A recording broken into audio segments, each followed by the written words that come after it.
IPL தொடரின் இறுதிப் போட்டியில் RCB, குஜராத் டைட்டன்ஸ் அணிகள் இன்று பலப்பரீட்சை நடத்துகின்றன. அகமதாபாத்தில் நடைபெறும் போட்டியில் 2ஆம் முறை சாம்பியன் பட்டம் வெல்லப் போவது யார் என்ற எதிர்பார்ப்பு எகிறியுள்ளது.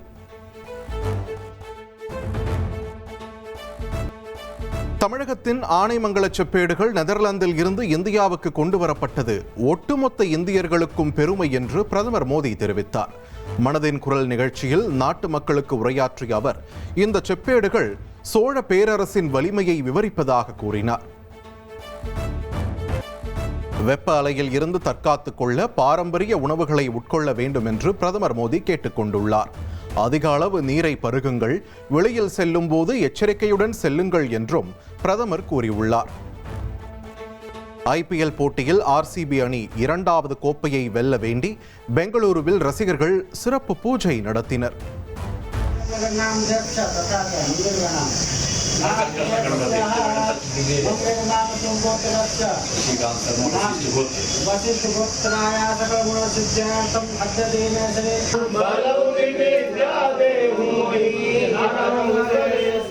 முப்படைகளின் புதிய தலைமை தளபதியாக ஜெனரல் ராஜா சுப்ரமணி பொறுப்பேற்றார்.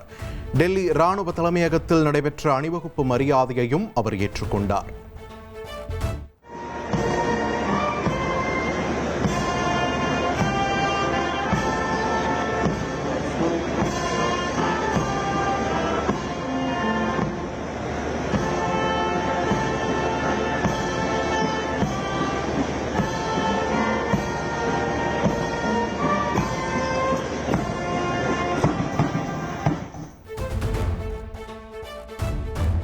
திருச்சியில் நாளை முதலமைச்சர் விஜய் கலந்து கொள்ளும் பொதுக்கூட்டத்திற்கான இறுதிக்கட்ட ஏற்பாடுகள் தீவிரம்.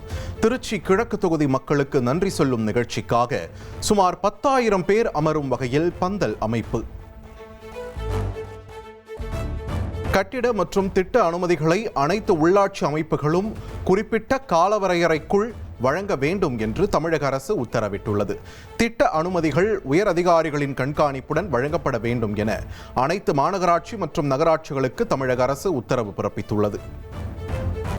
சென்னை கோயம்பேட்டில் உள்ள தனியார் பாரில் நடனமாடுவதில் இரு தரப்பினரிடையே தகராறு. பாரில் இருந்து இருசக்கர வாகனத்தில் சென்ற இலங்கை தமிழ் பெண் மீது காரை ஏற்றிக் கொன்ற சம்பவத்தால் அதிர்ச்சி. கோயம்பேடு பாரில் ஏற்பட்ட தகராறில் பெண் கொலை செய்யப்பட்ட சம்பவத்தில் 6 பேர் கைது செய்யப்பட்டுள்ளனர். காரை ஏற்றி இளம் பெண்ணை கொலை செய்ததை ஒப்புக்கொண்ட நிலையில் போலீசார் தீவிர விசாரணை. இளம் பெண் கார் ஏற்றி கொல்லப்பட்ட வழக்கில் உரிய நீதி வேண்டும் என்று அப்பெண்ணின் தாயார் கண்ணீர் மல்க வேண்டுகோள் விடுத்துள்ளார். கொலையாளிகளுக்கு மரண தண்டனை அளிக்க வேண்டும் என்றும் அவர் வலியுறுத்தியுள்ளார். என் பொண்ணு தான் உசுரா கொடுத்துருங்க. அல்ல தயவு செய்து அவனுக்கு என் கண் முன்னாடி தூக்கு தண்டனை போய் கொடுத்துருங்க. அதுதான் நான் கேட்கறது. நான் யாரையும் நம்பல, நீங்க தூக்கு தண்டனை கொடுங்க. ஏண்டா ஐயோ என் புள்ள என்ன நினைச்சிச்சோ தெரியல, சாகும் போது என்ன நினைச்சிச்சோ தெரியல, அம்மாண்டு கத்திச்சோ இன்னொன்று தெரியலையே. என் புள்ள பொத்தி வளர்த்தேன், ஒரு வேலை கூடிய வீட்டில் செய்யப்பட மாட்டேன். என் பொண்ணு அப்படி பொத்தி வளர்த்தனே, அது வந்துருச்சு என் பொண்ணு. நான் எங்க போவேன்? உயிரை போய் யார்கிட்ட கேட்பேன்? மயிலாடுதுறையில் ஒரே குடும்பத்தைச் சேர்ந்த 3 பேர் அரிவாளால் வெட்டப்பட்ட சம்பவம் அதிர்ச்சியை ஏற்படுத்தியுள்ளது. காயமடைந்தவர்கள் மருத்துவமனையில் அனுமதிக்கப்பட்ட நிலையில் தாக்குதல் நடத்தியவர் காவல் நிலையத்தில் சரணடைந்துள்ளார். நெல்லை தென்காசியில் அடுத்தடுத்து அரங்கேறிய அரிவாள் வெட்டு சம்பவத்தில் நெட்டூரைச் சேர்ந்த ஐயப்பனை போலீசார் சுட்டுப் பிடித்தனர். காவலரை அரிவாளால் தாக்கி தப்ப முயன்றபோது தற்காப்புக்காக சுட்டதாக போலீஸ் தரப்பில் தெரிவிக்கப்பட்டுள்ளது. நெல்லை மற்றும் தென்காசியில் நடைபெற்ற அரிவாள் வெட்டு சம்பவத்தில் இதுவரை 3 இளம் சிறார் உட்பட 9 பேர் கைது செய்யப்பட்டுள்ளனர். தாக்குதலில் தொடர்புடையதாக கருதப்படும் மேட்டூரைச் சேர்ந்த பிரபல ரவுடி உள்ளிட்டோரை போலீசார் தீவிரமாக தேடி வருகின்றனர். மேகதாட்டு அணை திட்டத்திற்கு எதிர்ப்பு தெரிவித்து ஹோசூரில் இருந்து மேகதாட்டு நோக்கி தமிழக விவசாயிகள் பேரணி செல்வதால் 200க்கும் மேற்பட்ட போலீசார் எல்லையில் குவிப்பு.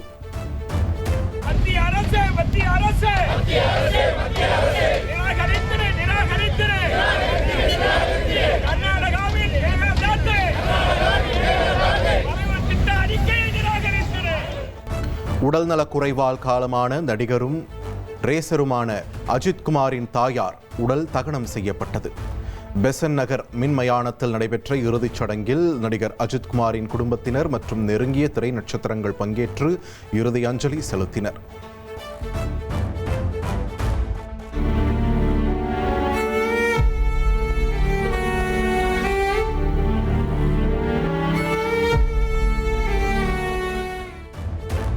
பெசன்ட் நகர் மின்மயானத்தில் தமது தாயாரின் உடலை நடிகர் அஜித்குமார் சுமந்து சென்றார்.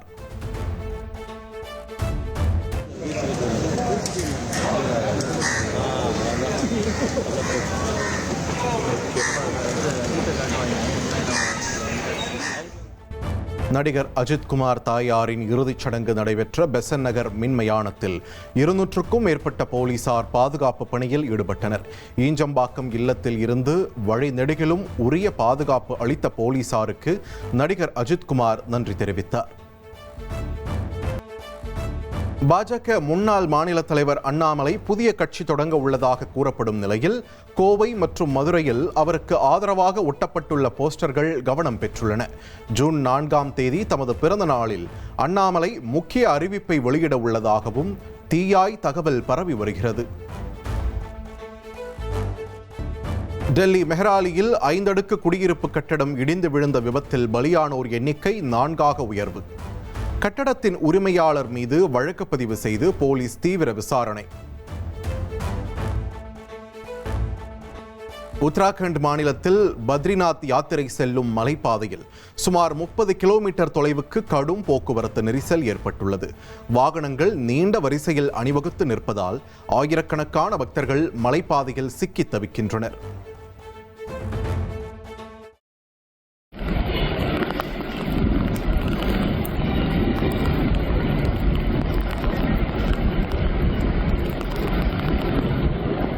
திருச்சி கொடியாளம் கிராமத்தில் உள்ள மகாமாரியம்மன் கோவில் திருவிழாவை நடத்த வலியுறுத்தி திருச்சி கரூர் தேசிய நெடுஞ்சாலையில் பொதுமக்கள் சாலை மறியலில் ஈடுபட்டனர். போராட்டம் காரணமாக சுமார் 1.5 மணி நேரம் போக்குவரத்து பாதிக்கப்பட்டது.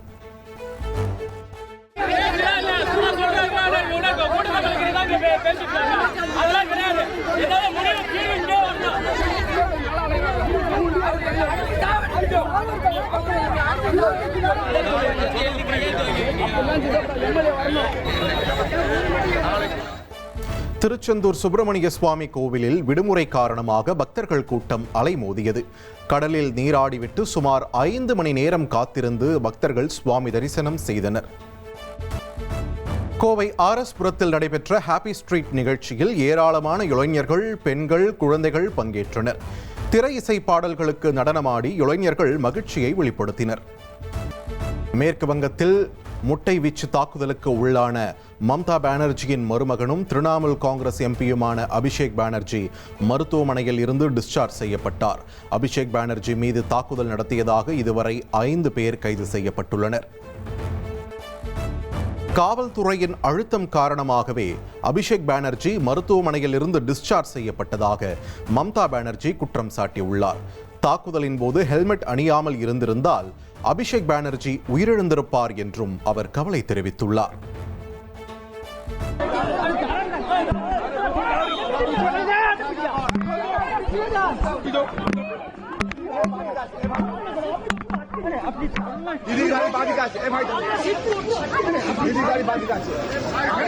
திருப்பதி ஏழுமலையான் கோவிலில் விடுதலை சிறுத்தைகள் கட்சித் தலைவர் தொல் திருமாவளவன் சுவாமி தரிசனம் செய்தார்.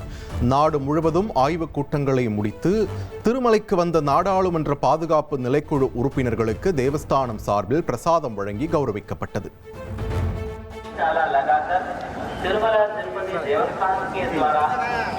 ಪರಮ ಪವಿತ್ರವಾದವು ಭಕ್ತರು ಪಾದರಕ್ಷೆಗಳೊಂದಿಗೆ ನಡೆಯಬಾರದೆಂದು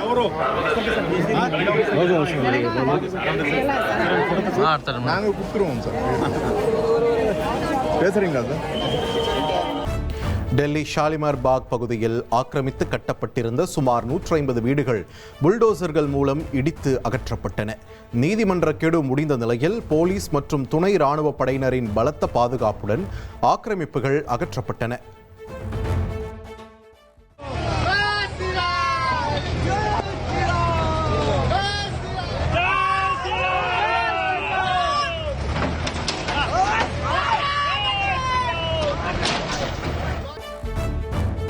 மும்பையின் பல்வேறு இடங்களில் திடீரென லேசான மழை பெய்தது. கடந்த சில நாட்களாக கோடை வெயில் வாட்டி வந்த நிலையில் வெப்பம் தணிந்ததால் பொதுமக்கள் மகிழ்ச்சி அடைந்தனர்.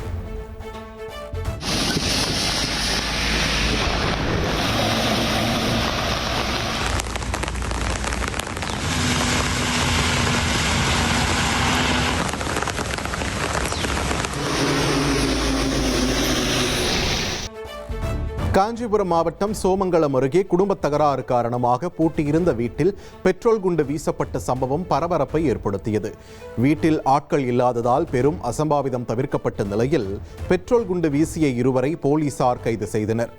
மதுரை கூடலழகர் பெருமாள் கோவிலில் வைகாசி பெருந்திருவிழாவின் சிகர நிகழ்ச்சியான தேரோட்டம் கோலாகலமாக நடைபெற்றது.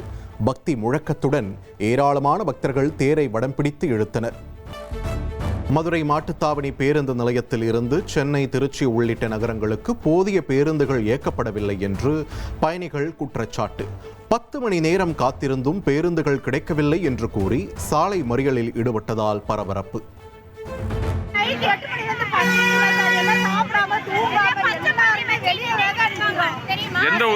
எந்த ஊருக்குமா? என்ன மணிக்கு இங்க வந்து இறங்கணும் சார். இப்ப மணி பாருங்க 6 மணி ஆச்சு. ஒரு மணி நேரம் ஸ்ட்ரைக் பண்றோம். 1 மணி நேரம் ஸ்ட்ரைக் அப்புறம் தான் இந்த காவல்துறையே வராங்க. அது வரைக்கும் என்ன பண்ணிட்டு இருந்தாங்க? பஸ்ஸுக்கு கேட்டா என்ன சொல்றாங்க காரணம்? பஸ் கேட்டா பஸ் வருது, உள்ளேக்கு வருது, டிப்போல வந்து நாங்க போட போறோம் ரெஸ்ட் ஒரு தூத்துக்குடி அரசடி பகுதியில் பெட்ரோல் பங்க் அருகே சிறுநீர் கழித்ததை ஊழியர் தட்டி கேட்டதால் 10 பேர் கொண்ட போதை கும்பல் பெட்ரோல் பங்கை அடித்து நொறுக்கிய சம்பவம் பரபரப்பை ஏற்படுத்தியுள்ளது. ஊழியர்கள் மற்றும் பெட்ரோல் பங்கை கொடூரமாக தாக்கிய பதைக்க வைக்கும் சிசிடிவி காட்சி வெளியாகியுள்ளது.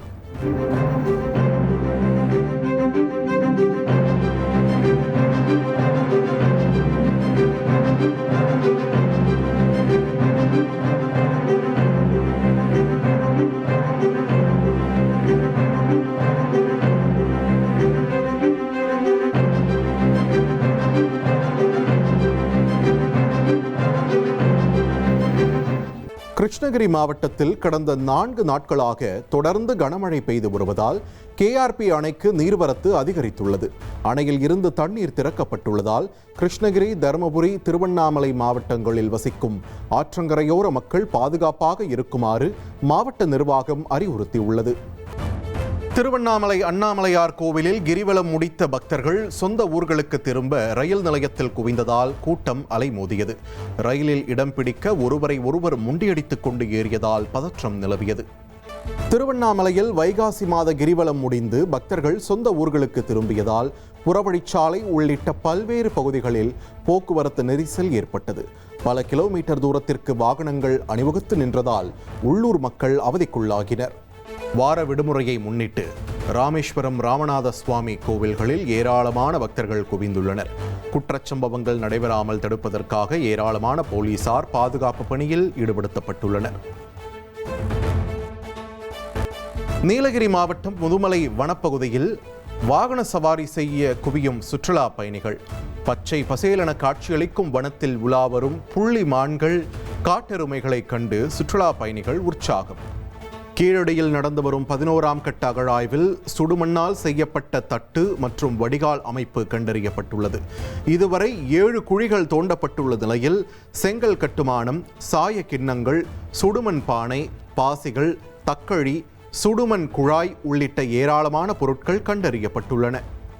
கன்னியாகுமரியில் கோடை விடுமுறையை முன்னிட்டு ஏராளமான சுற்றுலா பயணிகள் குவிந்தனர். அதிகாலையில் சூரிய உதயத்தை காண குவிந்த சுற்றுலா பயணிகள் கடற்கரையில் அலைகளோடு விளையாடியும் உற்சாகமடைந்தனர். கேரள மாநிலம் திருவனந்தபுரத்தில் திடீரென பெய்த கனமழையால் மாநகர பேருந்து நிலையத்தில் குளம் போல் தண்ணீர் தேங்கியது. மழை நீருடன் கழிவு நீரும் கலந்து ஓடியதால் பயணிகள் கடும் அவதிக்குள்ளாகினர். நண்பர்கள், ரசிகர்கள் திருமணத்தில் நேரில் கலந்து கொள்ள முடியாத நடிகர் சூரி மதுரையில் உள்ள தமது வீட்டிற்கு அவர்களை நேரில் வரவழைத்து வாழ்த்தினார். உறவினர்களும் ரசிகர்களும் நடிகர் சூரியின் காலில் விழுந்து வணங்கி ஆசி பெற்றனர். பாரிஸில் ஈஃபில் டவர் முன்பு நடைபெற்ற PSG கால்பந்து அணியின் வெற்றி கொண்டாட்டத்தில் வன்முறை வெடித்தது. கண்ணீர் புகைகுண்டுகளை வீசி கலவரக்காரர்களை கலைத்த பாதுகாப்பு படையினர் 130 பேரை கைது செய்தனர். கிழக்கு பசிபிக் பெருங்கடல் பகுதியில் சென்ற மேலும் ஒரு படகு மீது அமெரிக்க ராணுவம் நடத்திய தாக்குதலில் 3 பேர் உயிரிழந்தனர். போதைப்பொருள் கடத்தல் பாதையில் சென்ற படகு மீது தாக்குதல் நடத்தப்பட்டதாக அமெரிக்க ராணுவம் தெரிவித்துள்ளது.